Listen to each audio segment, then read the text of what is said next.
নমস্কার। সুবোধ সরকারের বিরচিত একটি কবিতা, বড়লোক গরিব লোক। বড়লোক কখনো ভোরের আলো দেখতে পায় না, গরিব তেমনি সুপ্রভাত বলে কাউকে বলে না। বড়লোকের মেয়েরা গায়ে রোদ লাগাতে মরিশাস যায়, গরিবের উঠোন রোদে পুড়ে নৌকো হয়ে থাকে।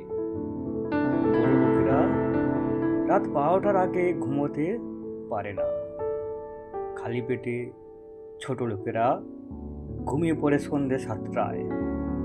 ঘুমিয়ে ঘুমিয়ে স্বপ্ন দেখি খালি পেটের ভিতরে একটা, ভরা পেটের ভিতরে একটা 14 তলার বাড়ি।